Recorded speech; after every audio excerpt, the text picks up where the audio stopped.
Olá, seja bem-vindo a mais uma edição do programa Educação em Pauta. E no programa de hoje nós já temos o nosso estúdio aqui, o professor Francisco das Chagas de Maris Fernandes, mais conhecido no IFRN como professor Maris. Ele já foi ex-diretor do então Cefet, pró-reitor de Planejamento e Desenvolvimento Institucional e também assessor de suporte organizacional do IFRN e hoje é professor aposentado. Mas não está desativado não, né, professor? Como ainda continua com os projetos. Seja bem-vindo, professor. Obrigado, Bruno. Eu estou em casa, né? Estou aposentado, não estou inativo ainda, né? Isso é um processo natural, aposenta, depois fica inativo. E estamos aqui à sua disposição. É um prazer poder conversar com você, conversar sobre a nossa instituição, conversar sobre os trabalhos que a gente já desenvolveu. Primeiro é um prazer tê-lo aqui pela primeira vez, né? Tanto tempo no IFRN, mas é a primeira vez que está no nosso programa Educação em Pauta. E a gente vai conversar sobre uma série de livros que o professor tem lançado sobre a relação do IFRN, sua organização e as funções que o professor desempenhou. Mas primeiro eu queria fazer uma espécie de histórico aqui, professor. O senhor entrou como aluno no final da década de 60, né? Como é que foi essa entrada no Instituto até chegar aos cargos máximos da instituição, digamos assim? A minha vida na instituição é longa, né? Eu ingressei na instituição no projeto de intercomplementaridade com o Estado em 1969. Então eu vim para cá para fazer a parte da educação profissional. Eu estudava no Instituto Padmonte, que foi um ginásio ainda da época de Aloysio Alves, construído para ser um ginásio, ou seja, de educação técnica, ou naquele tempo profissionalizante. Mas o ginásio só tinha parte acadêmica e houve um convênio, como hoje, né, também se fala na intercomplementaridade com nomes diferentes, ou seja, como essa parte de você fazer a concomitância, né? E naquela época houve esse convênio e nós, como aluno, vim fazer, eu, o professor Getúlio, que hoje é secretário de Educação, na mesma turma, e viemos fazer essa parte, terceiro e quarto ano do ginásio industrial. Ao chegar aqui na instituição, em 69, pelo meio do ano, mais ou menos, estava surgindo um concurso, né? A escola era nova aqui nesse prédio, ainda estava em construção a escola, naturalmente. Mas a inauguração tinha sido em 67 e nessa 70 foi uma época que entrou muita gente, tinha entrado um grupo em 68. E havia um concurso para quem tinha 14 anos, né? Havia só que era mensageiro, um cargo mensageiro equivalente aos bolsistas hoje. Naquela época éramos seletistas, né? A instituição não era, o servidor não era efetivo, eram seletistas. E eu vi, né, nos quadros aquele chamamento concurso. A minha família era bastante pobre e eu aproveitei, fiz o concurso e passei. E entrei em 1º de agosto de 1970, passei a integrar, né, os quadros da instituição, né, como mensageiro, e de lá estou até hoje, né. Naturalmente eu fiz outro concurso em 79, para o cargo de engenheiro da instituição. Eu fiquei estudando, paralelamente à instituição sempre deu muita oportunidade a todos os servidores para estudarem, né, e poder trabalhar e estudar. Eu continuei trabalhando, estudando. Nós trabalhávamos 6 horas naquela época, né? Quando eu ingressei. E depois, terminei o curso de engenharia, fiz concurso e então passei para engenheiro do quadro da instituição. Posteriormente, em 82, eu fiz uma especialização em segurança do trabalho. Houve um concurso na escola, um concurso com muitas categorias, muitas matérias, muitas disciplinas. E houve uma das disciplinas da segurança do trabalho. E eu tinha uma especialização, fiz esse concurso, passei, e aí também passei a ser professor da instituição. E aí depois eu me aposentei como técnico administrativo, proporcionalmente, fiquei só como professor, ocupei funções de administração em vários níveis, chegando à direção, e hoje estou aqui, de uma certa forma, aproveitando essa instituição, que é um exemplo, né, para a educação, eu acho, do nosso estado e até para o país. Professor, às vezes chega até a ser redundante a fazer essa pergunta, mas eu vou fazer. A gente ouve muito falar de algumas decisões que o senhor tomou à frente da instituição. E algumas pessoas terminam dizendo que Maris tem um pensamento organizacional, organizativo, administrativo à frente do seu tempo. O senhor se considera com essa característica? Não, eu acho que eu entendi as funções que exerci, né? E aí, principalmente quando a gente chega à direção, que é um desafio muito grande. Eu cheguei muito novo à direção, cheguei fui eleito em 1990, assumi realmente em 1991. Na época eu era o diretor mais novo entre as escolas técnicas, né? Naquela época nós éramos escolas técnicas federais. Eu tive excelentes professores na escola, né? E aí eu procurei absorver de cada um deles a experiência, a tenacidade. Por exemplo, eu entrei na escola e fui trabalhar como mensageiro com o presidente do Conselho de Representantes, o senhor Luiz Carlos de Galvão, que era uma pessoa da comunidade que se dedicava à instituição como ninguém, sem ganhar, sem receber recursos. Lógico, ele era um empresário, né? E dentro de um projeto que aconteceu, esse Conselho de Representantes, que era pessoa da comunidade, eles elegiam o presidente. Mas ele, de uma maneira geral, no Brasil, nas escolas técnicas, o presidente tinha uma remuneração. O senhor Luiz Carlos nunca aceitou. E o senhor Luiz Carlos era um empreendedor, foi ele quem praticamente pensou esse plano, tudo. E eu passei por muitas experiências. O senhor Luiz Carlos, o professor Brito, Marcondes, muitos ex-diretores, todos, fui aprendendo com todos. Quando chegou a minha oportunidade, eu procurei praticar o melhor do que eu tinha aprendido com cada um, né? E assumindo um desafio, porque o que eu entendia que a comunidade esperava que fôssemos, né, corajosos para colocar a nossa instituição numa posição de destaque a nível nacional, porque pelo porte dela, pelo que nós tínhamos de ensino, e nós realmente coordenamos esse grupo de pessoas corajosas, né? Por exemplo, nós foi um diferencial da nossa instituição, um projeto político-pedagógico que foi encerrado em 94, ou seja, foi na nossa primeira gestão, que nós, o Ministério da Educação, nós éramos muito questionados, as escolas técnicas,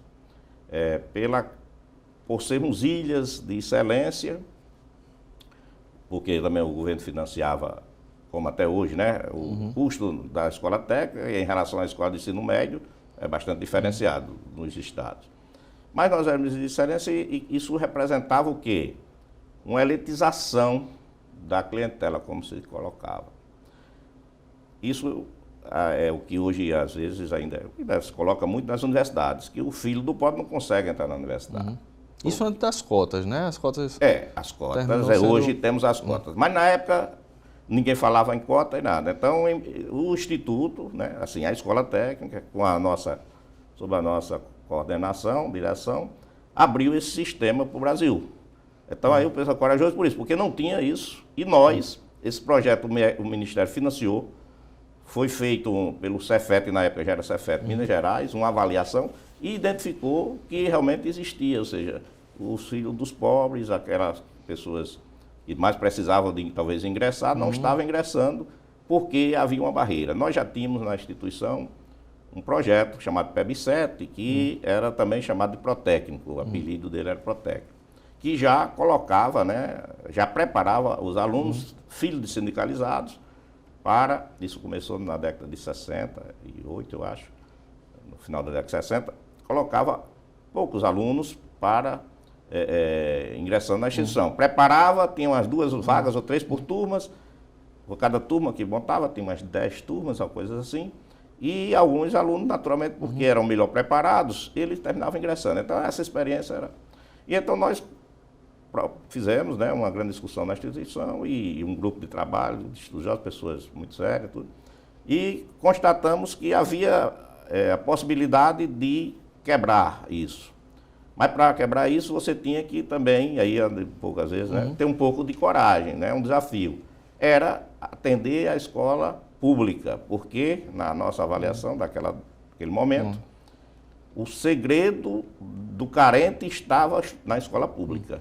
Quem tinha condições, mesmo o servidor da escola, estava conseguindo botar seu filho na escola particular. Esse não havia necessidade, porque esse ingressava pelo exame normal. Isso foi o que gerou o Procefet, o Proitec, né? Gerou o Procefet, exatamente. Então, e o Procefet, porque naquele ano a gente conseguiu a mudança, não a implantação como Cefet, mas a mudança de transformação de todos os Cefetes. Foi uma grande luta também. Então, nós abrimos, né, prioritariamente no Brasil, quem for estudar a questão de cotas, e isso foi devidamente colocado na época das discussões até pela atual governadora lá na Câmara, o Rio Grande do Norte é pioneiro, e naquela época, a ameaça em cima do diretor era que isso ia ser derrubado na justiça, né? Havia uma certa, até de colegas, às vezes, os professores tinham medo mesmo dessa... Por quê? Porque em tese era a filosofia que isso é inconstitucional. Mas aí é onde está. Inconstitucional por quê? Para quê? Né? Para quem, né? Também, né? Exatamente. Então, bom, se o juiz determinar que não pode, então, mas nós não vamos, de forma, vamos dizer, precarizada, dizer, nós não vamos fazer porque isso pode ser derrubado. E não foi derrubado, ao contrário, né? Hoje nós temos um sistema de cotas que, na sua essência, vem do nosso exemplo. Então, o Rio Grande do Norte é pioneiro nessa questão do sistema de cotas no Brasil, com uma filosofia um pouco diferenciada, né? Hoje houve uma ampliação, mas a nossa discussão aqui levou a que a melhor situação, aquele que era aluno na escola pública, era onde estava, aí estava o negro, estava o branco, estava o índio, estava todo, porque ele estava na escola pública. E se a gente abrisse metade das vagas para esses alunos, e preparasse esses alunos, aí foi quando surgiu também a TV aqui, nossa, ou seja, esse núcleo, né, de televisão, para preparar aulas num convênio com a TV universitária. Então fizemos um trabalho, né, não específico só de abrir a vaga, mas de preparar também, de ajudar a preparar. Os fascículos nos jornais, fascículos nos jornais e tudo isso. Então, é uma coisa interessante e tem um pouco de história nisso, né? Professor Marisa, a gente vai precisar fazer um breve intervalo, mas voltamos a conversar sobre a sua contribuição para a instituição. Você de casa não saia daí, já já a gente volta com o segundo bloco do programa Educação em Pauta. Até já.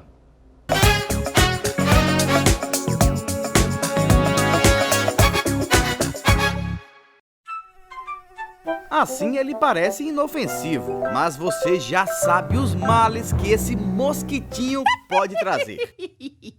Por isso, todo cuidado é pouco para que o Aedes aegypti não se prolifere. Aí vão algumas dicas.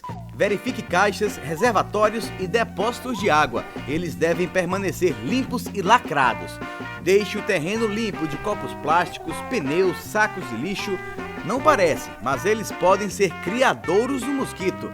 As calhas dos telhados devem estar sempre limpas e desentupidas. O acúmulo de água é um local ideal para o Aedes aegypti. Coloque telas nas janelas da sua casa. Isso evita visitas indesejadas ao longo do dia. Ter bichinho em casa é bom, mas lembre sempre de trocar a água dele e de lavar o recipiente. Caso tenha alguma dúvida, entre nesse site ou ligue para esse número. É o seu canal de comunicação com o governo federal. No IFRN, todos os campos estão engajados na luta contra o Aedes aegypti. Isso porque a gente sabe que para vencer essa guerra, cada um tem que cuidar da sua parte. Entre na luta você também e prove que um mosquito como esse não é mais forte que um país inteiro. É o IFRN na luta contra o Aedes aegypti.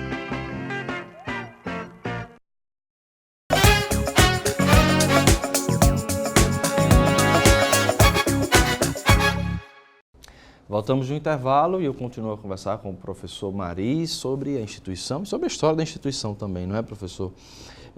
Queria dar um salto, né, para uma contribuição que o senhor está dando ao longo desses últimos anos, né? Em 2016, o senhor defendeu a tese Racionalidades e Ambiguidades da Organização Instituto Federal, o caso do Rio Grande do Norte. Né? Perfeitamente. E de lá para cá uma série de livros foram publicados, eu já tenho alguns aqui. Eu queria saber como é que foi inicialmente a escolha desse tema, né? A partir da sua experiência, o senhor poderia realmente contribuir, deixar esse legado para a instituição?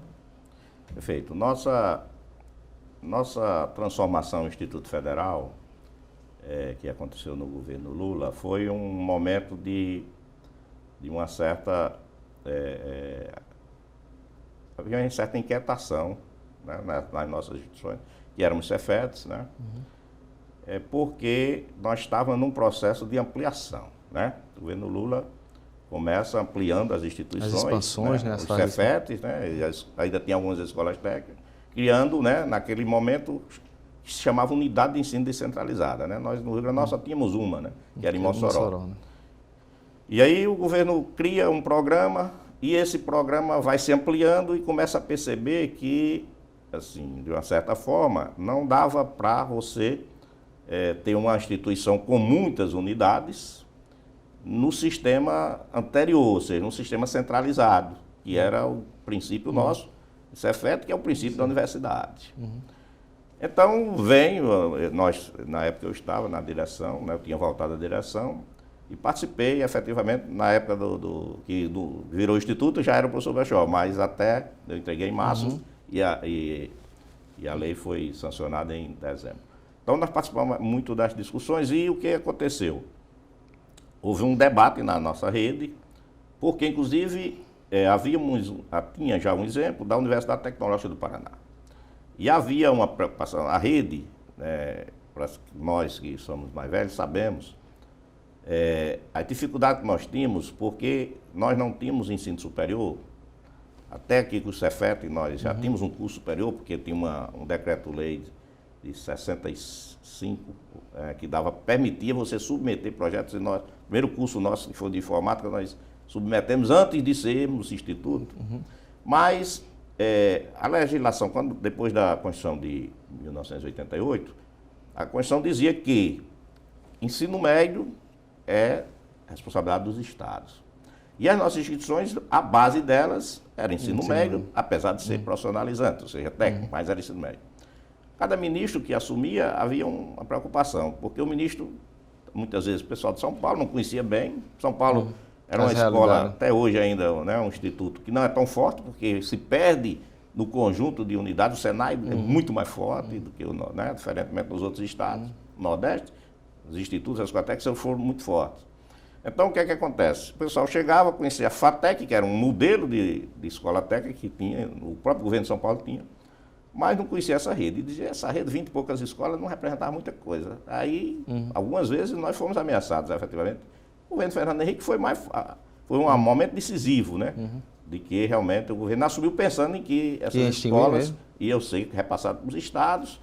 Já havia uma experiência das escolas agrotécnicas, né, da antiga Coagro, que algumas passaram, como aqui no Rio Grande do Norte tínhamos duas, e passaram e fecharam. Mas chegou a vir até aqui alguma documentação? Não, chegou a haver grandes debates, havia o interesse. Eu ocupava uma função difícil, que eu era presidente do conselho, do Conditec naquele tempo, dessas escolas técnicas, e nós sabíamos disso. Começamos a partir da instalação, porque nós tínhamos conseguido a lei de transformação em Cefetes, porque o Cefet, sim, já tinha autoridade para trabalhar com ensino superior apenas nos cursos de engenharia industrial, tudo certo. A gente chamava de os cursos superiores curtos, né, que de 3 anos tudo, ou seja, para fazer cursos de engenharia e tudo, os tecnológicos, né. Aí você teria que pedir autorização ao conselho, mas o curso na área de tecnólogo, você tinha autorização. Então, o que nós queríamos era a segurança, era muito importante a segurança. E nós sabíamos que o governo, que a lei que saiu foi em dezembro, né, do Cefet, para todos os institutos virar Cefet, em função de uma avaliação que ia ser regulamentada com 60 dias. Não foi regulamentado. O novo governo não disse que não regulamentou e disse que o governo ia procurar cumprir a Constituição. Ora, isso foi uma situação difícil. Foi muita luta, mas o Instituto surge. E o Instituto surge no modelo que, de uma certa forma, foi um modelo meio... O MEC definiu esse modelo. Brigou, discutiu-se muito, o Conselho, o Conditec, na época já era com Cefet, mas na prática, chegou um momento que o ministro Haddad, foi um excelente ministro, o melhor ministro dos que eu já participei, disse aqui só vai, quem quiser vai, quem não quiser. Publicou um decreto, disse quem quiser entra, quem quiser. Ninguém era doido de ficar fora, né? E nós queríamos mesmo era ser universidade tecnológica, porque aí sim homogeneizava tudo, porque a antiga escola técnica do Paraná tinha virado Cefet, depois tinha virado Universidade Tecnológica. Mas por muita força política o Paraná tinha, o resto do país não teve essa força. Conseguiu, né? Viramos instituto. E ao virar instituto, surge, aí as discussões levaram a esse modelo que não existe, nem no Brasil nem no mundo. É um modelo descentralizado, de autonomia dos campi. Então, diferentemente do modelo universitário, né, que é o que é conhecido por todos, existe um modelo onde cada diretor, quem manda no seu campus. Não é o reitor que manda no campus. Lógico, existe uma hierarquia, o reitor manda no instituto. Manda essa palavra, manda aí, colocada entre aspas, né? Claro. É responsável, o reitor é responsável pelo instituto como um todo. E se tem alguma coisa que um diretor está fazendo inadequadamente, cabe a ele fazer a supervisão e os conselhos, né? Nós temos os conselhos que é o Conselho Superior, que é o mais realmente concretamente responsável. Então, essa nova institucionalidade que a própria lei diz, né, é uma institucionalidade tão nova que até hoje, aqui o Instituto Rio Grande do Norte já avançou muito, eu acho, mas que ainda tem institutos aí pelo Brasil que funciona como se visse naquele instituto uma universidade. E o povo, e a comunidade, a sociedade ainda olha para a gente como se fosse uma universidade. Então, hoje menos, mas às vezes ainda procura uma pessoa, um empresário, uma pessoa que procura o reitor para liberar o auditório aqui do Campo Central. O reitor não tem autonomia sobre o auditório do Campo Central. Essa característica que o senhor, essa que o senhor coloca de multicamp, é isso? Multicamp, perfeitamente. Isso, na verdade, fragiliza mais do que fortalece a instituição? Como é que o senhor vê isso? Isso é um modelo diferente, né? Ou seja, ele é um modelo que os estudos levaram, né? Ou seja, nós temos duas questões básicas, que é a história multicamp e multinível. Multicamp é onde eu tenho um sistema que tem uma reitoria, que ela tem uma ação apenas central executiva. É o que a lei diz. Mas que a comunidade não percebia isso e está percebendo jamais aqui, menos nos outros institutos. E era comum demais, isso tem melhorado, principalmente no Rio Grande do Norte, de as pessoas procurarem resolver seus problemas com o reitor. Um professor que é de um campus nada, ele vinha marcar o dedo com o reitor para resolver. O reitor não teria, ou não tem, né, a princípio, porque o reitor não é gestor do campus Caicó. Existe um gestor eleito. Então, o sistema burocrático, que é o que a gente fez o estudo, pegando a partir do sistema burocrático. Isso já está aqui nesses livros? Já está aqui nos livros. Ele não atende a essa organização. Né? Por que ele não atende? Porque o sistema burocrático é aquele sistema de hierarquia, né? Onde a ordem, né, o poder sobe ou desce em função, né, do caminho. Ou seja, tem um problema, ele vai subindo para chegar lá em cima para resolver. Ou tem uma determinação, vem de cima para baixo. Vem de cima para baixo. Não funciona no nosso, porque o nosso sistema na universidade é assim, centralizado. Então, cada campus tem seu recurso, cada reitor, cada diretor autoriza a sua despesa, cada diretor tem a sua lotação, o professor... Corpo funcional também? Corpo funcional também. Que abertura de vagas, isso tudo? Abertura de vagas, é vinculado ao campus. O campus tem, por exemplo, 60 vagas de professor, é do campus, aquelas vagas, né, naturalmente. Nós temos um sistema que foi criado, que nós criamos ainda como diretor, quando começou a unidade de Mossoró, que foi a preocupação que as coisas acontecem de forma... quando os primeiros professores concursados para Mossoró ingressaram, e na hora da posse, foi comigo, nós estávamos aqui na sala que ainda tem até hoje ali, ao lado da direção, a sala de reunião da direção, daí do campus. Alguns professores me questionaram como é que ia ser, eles estavam indo para Mossoró, mas sabiam que ia ter outras vagas, né? E a segunda vaga, por exemplo, professor de educação física. A próxima daqui a 3 meses vai aparecer outra vaga, porque eu tenho um professor daqui que está se aposentando, e o pessoal já sabe tudo. E aí, o cara que ficou em segundo lugar vai ser chamado para Natal. E eu estou prejudicado, porque eu fui em primeiro lugar. Eu tenho direito de escolha, né? Direito de escolha. Nesta reunião mesmo, né, nós combinamos o seguinte, não, é justo, ou seja, é injusto fazer isso. A instituição tem um certo nível de autonomia. Aí onde tem, às vezes o pessoal diz, mas que a gente decidir, não foi discussão de conselho, não, é questão de justiça. Tem um nível de autonomia. Antes da gente chamar esse, nós vamos chamar você, se você quer vir para Natal. Então, por merecimento, né? Você foi o primeiro do concurso, e assim sucessivamente. Então, o remanejamento surgiu lá, né? Lógico, depois de lá, muitas normas já surgiram e tudo. Mas aí não havia essa situação ainda, vamos dizer, o poder era centralizado em Natal naquele tempo. Professor, em relação a esses livros, né, o nosso programa está quase chegando ao fim, mas eu queria conversar sobre os livros. Demais, né? Não, esse primeiro aqui é sobre pesquisa. Nós fizemos então um estudo, um doutorado, né, na Universidade do Minho, né, com relação a essa organização, né? Então fizemos um estudo da organização a partir do burocrático ao anárquico, são conceitos das organizações educativas, né? Eu tive a oportunidade de ser meu orientador, uma pessoa de nome hoje na Europa. E ele, então, me exigiu bastante, porque lá eu sou engenheiro de formação e eu fiz um doutorado na área de educação, ciência da educação, mais voltado com a especialidade de organização escolar, mas na área de sociologia. Professor Licínio Lima, né? Licínio Lima.